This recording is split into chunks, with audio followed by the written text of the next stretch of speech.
عبادی الذین اسرفوا علی انفسہم، اے میرے نافرمان بندو آ جاؤ مجھے منا لو، مجھے راضی کر لو۔ من تقرب الی تلقیتہ من بعید، تم مجھے راضی کرنے آؤ، میں آگے بڑھ کے تمہارا استقبال کروں گا۔ کوئی ناراض، میں کسی سے ناراض ہو جاؤں، وہ مجھے منانے آئے تو میں اس کا استقبال کروں گا یا منہ موڑ کے بیٹھوں گا اور اسے سلواتیں سناؤں گا، جلی کٹی سناؤں گا؟ میرا رب کہتا ہے لیاری کا جو مجھے راضی کرنے آتا ہے میں آگے بڑھ کے اس کا استقبال کرتا ہوں۔ میں کہتا ہوں آجا میرا بندہ، میں تو کب سے تیرے انتظار میں تھا کہ کب توبہ کرے گا اور میں معاف کروں گا، کب توبہ کرے گا اور میں معاف کروں گا۔ اللہ کو اپنا بناؤ، اس کے در پر جھکنے کے ساتھ ہمارے گناہوں کی حیثیت ہی کوئی نہیں ہے۔ بنی اسرائیل میں ایک آدمی نے 99 قتل کیے، اس کو خیال آیا میں توبہ کروں، ایک عبادت گزار کے پاس گیا اور اس سے پوچھنے لگا میں نے 99 قتل کیے ہیں، میری توبہ ہو سکتی ہے؟ اس نے کہا ہرگز نہیں، تو بڑا ظالم ہے، تیری کوئی توبہ نہیں۔ اس کو غصہ چڑھا، اس نے اسے بھی قتل کر دیا، 100 کر دیے۔ پھر اس کو خیال آیا میں توبہ کروں تو وہ ایک عالم کے پاس گیا اور اس سے پوچھنے لگا میں نے 100 قتل کیے ہیں، کیا میری توبہ ہو سکتی ہے؟ کہ بیٹا کیوں نہیں ہو سکتی توبہ؟ ہائے ہائے ہائے ہائے ہائے۔ میرا رب ایک مثال دیتا ہے، کہتا میرا بندہ تو اتنے گناہ کر کہ زمین کو بھر دے، اس خلا کو بھر دے، چاند تاروں ستاروں کو بھر دے، اتنے گناہ کر کہ آسمان کی چھت کو لگا دے، زمین سے اٹھا اور آسمان کی چھت کو لگا دے۔ اتنے گناہ کرنے کے بعد صرف ایک دفعہ کہہ دے یا اللہ معافی دے دے تو میں سارے ہی معاف کروں گا، سارے معاف کروں گا، ولا ابالی، اور مجھے کوئی پرواہ نہیں ہوگی۔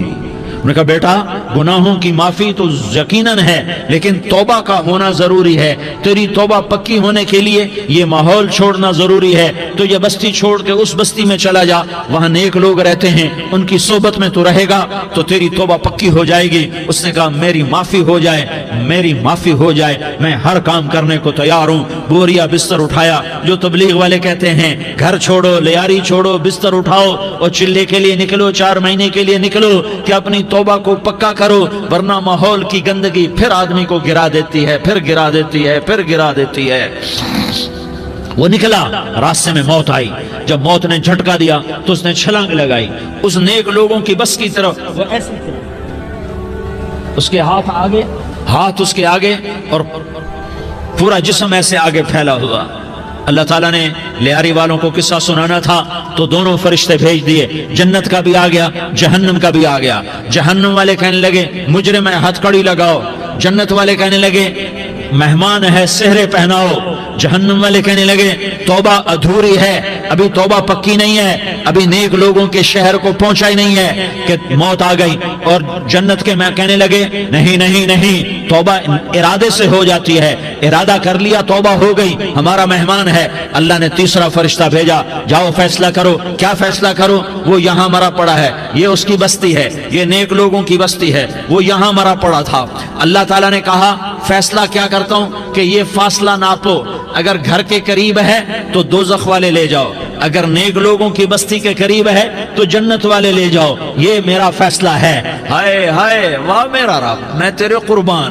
ہوا کیا تھا؟ وہ گھر کے قریب تھا اور نیک لوگوں کی بستی سے دور تھا۔ جب ناپنے لگے تو اللہ تعالیٰ نے ادھر والی زمین سے کہا جو نیک لوگوں کی بستی کی طرف سے تھی، اللہ تعالیٰ نے اس زمین سے کہا سکڑ جا، اور جو گھر والی زمین تھی اس کو کہا پھیل جا۔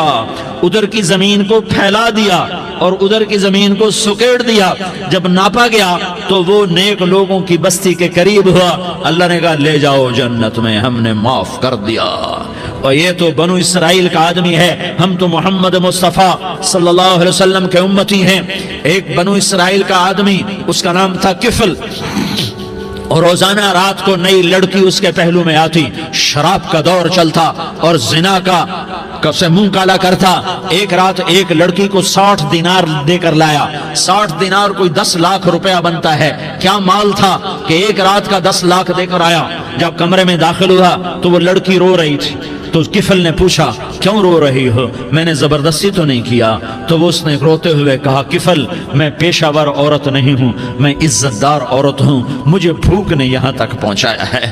میں یہ کہا کرتا ہوں جب سردار لوگ، جب مالدار لوگ زکوٰۃ نہیں دیتے تو غریبوں کی بیٹیاں نیلام ہو جاتی ہیں۔ مالداروں سے کہتا ہوں، ان سرداروں سے کہتا ہوں کہ اللہ کے نام پر دیا کرو کہ غریبوں کی بیٹیوں کی عزتیں بحال رہیں۔ تو کفل نے جب دیکھا اور جب سنا، آنسوں کو دیکھا اور اس کی بات کو سنا، تو وہ اس کا وحشی دل، پتھر دل، کیا آنسوں نے کام کیا کہ وہ رونے لگا۔ کفل رونے لگا اور کہنے لگا بہن جس عزت سے آئی تھی اسی عزت سے واپس چلی جا، اور میں بڑا کتا انسان ہوں، میں بہت گندا انسان ہوں، میں تیرے آنسوں کے طفیل توبہ کرتا ہوں، تو میرے لیے دعا کر دے، اللہ میری بخشش کر دے، اور تو چلی جا اپنی عزت کی سلامتی کے ساتھ، اور جو مال میں نے تمہیں دیا تھا تمہیں ہدیہ۔ وہ بچی گھر پہنچی اور کفل کو پتہ نہیں اگلے لمحے کیا ہونے والا ہے۔ تھوڑی دیر کے بعد کفل مر گیا، اچانک جوانی میں موت آ گئی۔ کفل کو نہیں پتا تھا کہ میری زندگی کی چند گھڑیاں باقی ہیں، ساری زندگی زنا شراب میں گزری، آخری چند لمحے میں توبہ کی۔ اب میرے اللہ نے کیا کیا؟ اللہ کے بن جاؤ، ہاتھ جوڑتا ہوں، اللہ کے بن جاؤ، اللہ کو اپنا بنا لو، اللہ کو اپنا بنا لو، اللہ کو اپنا بنا لو، اللہ سے دوستی لگا لو، اللہ سے یاری لگا لو، اللہ کے آگے سر جھکا لو، ایک دوسرے سے محبت والے بن جاؤ۔ ہاں یہ وہ شخص تھا، کل اس کی میت کو دیکھ کر کوئی اس کو کندھا دینے نہ تھا، اس کے اپنے بھی اس کو غسل نہ دیتے، اس کے اپنے اس کو کفن نہ دیتے، یہ ایسا ظالم بدماش نافرمان تھا۔ ہاں سنو، کفل موسیٰ علیہ السلام کا امتی، طارق جمیل محمد مصطفیٰ کا امتی، سردار عزیر محمد مصطفیٰ کا امتی، ہمارے پیچھے محمد مصطفیٰ کے آنسو ہیں، آہیں ہیں، سسکیاں ہیں، فریادیں ہیں، دعائیں ہیں۔ یہ بنی اسرائیل کے گناہگار کے لیے کیا کر دیا۔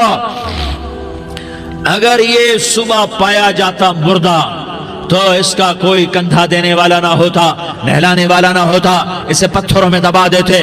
صبح ہوئی تو لوگوں نے دیکھا کفل کے دروازے پر بہت بڑا جیسے بینر لگا دیا جاتا ہے، پورا بینر لگا ہوا تھا، کفل کے دروازے پر لکھا ہوا تھا ان اللہ قد غفر للکفل، لوگوں اللہ نے کفل کو معاف کر دیا۔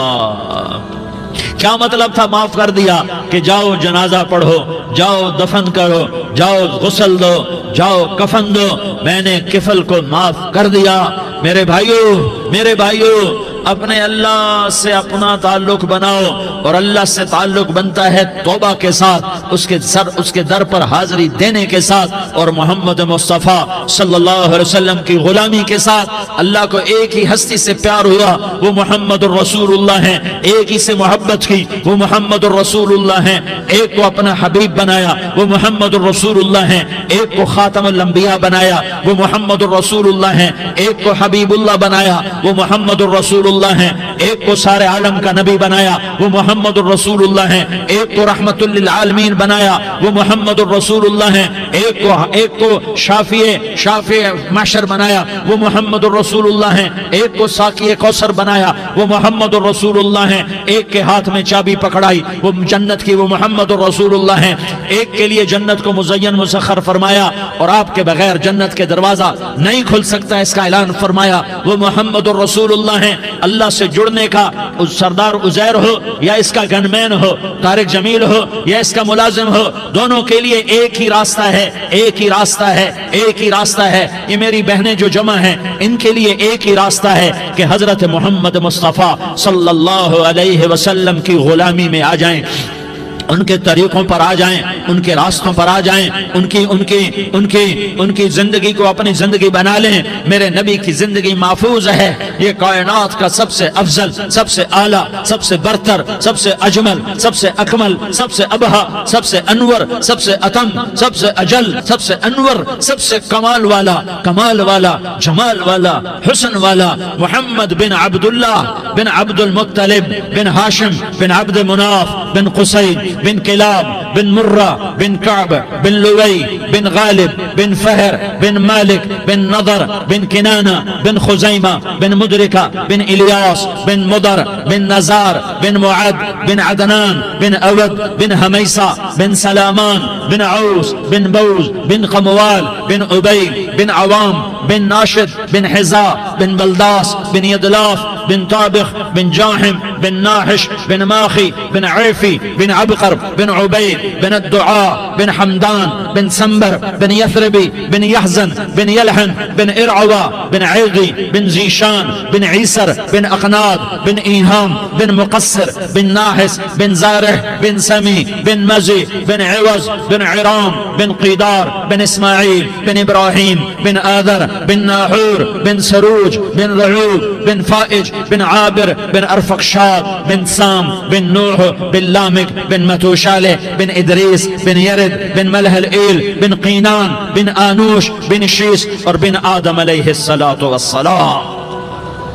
یہ میرے نبی کا نسب ہے، یہ میرے نبی کی پیڑھی ہے۔ دنیا میں کسی سردار کا نسب محفوظ نہیں، کسی سردار کی پیڑھی محفوظ نہیں، کسی بادشاہ کا نسب محفوظ نہیں، کسی بادشاہ صدر وزیر کی پیڑھی محفوظ نہیں۔ یہ محمد مصطفیٰ ہے، یہ محمد ہے، یہ احمد ہے، یہ ماہی ہے، یہ حاشر ہے، یہ عاقب ہے، یہ فاتح ہے، یہ خاتم ہے، یہ ابو القاسم ہے، یہ طٰہٰ ہے، یہ یاسین ہے۔ جو امت کے لیے جتنا میرا نبی رویا کوئی نہ رویا، جتنا تڑپا کوئی نہ تڑپا، جو دکھ میرے نبی نے دیکھے اس امت کو بنانے میں، بچپن سے لے کر دنیا سے جانے تک کوئی نبی نہیں دیکھ سکتا۔ کوئی نبی ایسے یتیم پیدا نہیں ہوا، کوئی نبی ایسے یتیم پیدا نہیں ہوا، کوئی نبی ایسے فقر میں پیدا نہیں ہوا کہ کوئی عورت دودھ پلانے کے لیے تیار نہ ہو۔ کسی نبی کی ماں کو اللہ نے ایسے جنگل میں موت نہیں دی جیسے میرے نبی کی ماں کو اللہ نے جنگل میں اٹھایا۔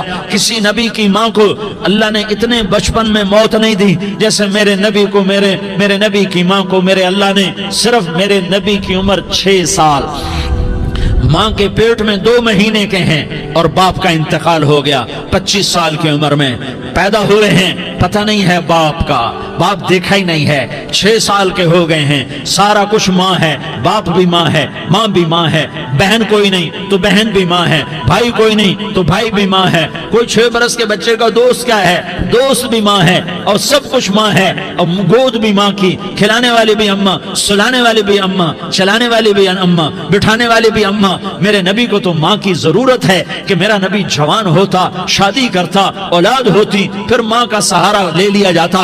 ہائے میں قربان جاؤں، میرے نبی کی عمر 6 سال اور آپ مدینہ گئے ہیں اپنی ماں کے ساتھ، اپنے باپ کی اپنے خامند کی قبر کی زیارت کے لیے حضرت آمنہ نے سفر کیا، وہاں پہنچی، 1 مہینہ قیام کیا، واپسی شروع ہوئی۔ ابوا کے مقام پر 3 افراد، ام ایمن، میرا نبی، میرے نبی کی ماں، 3 افراد۔ سن 2000 میں ابوا گیا، ابوا کے آگے جنگل میں گیا اور حضرت آمنہ کی قبر کو ڈھونڈا۔ میں نے زندگی سفروں میں گزار دی، میری زندگی ساری سفروں میں گزری، اور سفروں میں کیفیات واردات مختلف دیکھی۔ میں بیت اللہ کے اندر 2 دفعہ داخل ہوا اور وہاں نمازیں پڑھی، نفل پڑھے، پر جو کیفیت میں نے حضرت آمنہ کی قبر پہ دیکھی میں نے بیت اللہ کے اندر بھی نہ دیکھی کہ میں وہاں کھڑا ہوا 1400 سال پیچھے دیکھ رہا تھا، چاروں طرف جنگل تھا، چاروں طرف کالے پہاڑ تھے اور کانٹے دار جھاڑیاں تھیں، اور چھوٹے چھوٹے کیکر تھے اور سخت ان کے کانٹے تھے، بڑے بڑے پتھر تھے،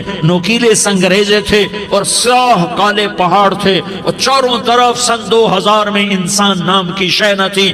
14 صدی پیچھے میں نے مڑ کے دیکھا کہ میرے نبی کی ماں صرف 25 سال کی عمر میں ہارٹ اٹیک نے پکڑا اور آپ گری، ایسے اوپر چبوترا سا تھا، کوئی 40-50 فٹ اونچا پہاڑ ہے جہاں میرے نبی کی ماں پر موت نے وار کیا۔ ارے یہ موت مدینے میں آتی تو نان کے سنبھال لیتے، یہ موت مکے میں آتی تو داد کے سنبھال لیتے، کوئی دادا سنبھالتا، کوئی چاچا سنبھالتا، کوئی پھوپھی سنبھالتی، کوئی ماموں سنبھالتا، مدینے میں رشتہ دار تھے کوئی وہاں سنبھالتا۔ یہ میرے رب نے کیا کیا؟ یہ لیاری والوں کو پیغام دیا کہ دیکھو دیکھو اپنے نبی کے مصائب دیکھو، تم جھک جاؤ، سہ جاؤ، اللہ اور اس کے رسول کی رضا میں پی جاؤ سہ جاؤ تو تمہیں عزت کے تاج مقدر، تمہیں کامیابی مقدر، تمہیں عزت مبارک، تمہیں کامیابی مبارک، تمہیں رحمت مبارک، تمہیں جنت مبارک، تمہیں اللہ کی رضا مبارک۔ ظالم کے ساتھ کبھی میرا رب نہ ہوا، مظلوم کو میرے رب نے کبھی تنہا نہ چھوڑا۔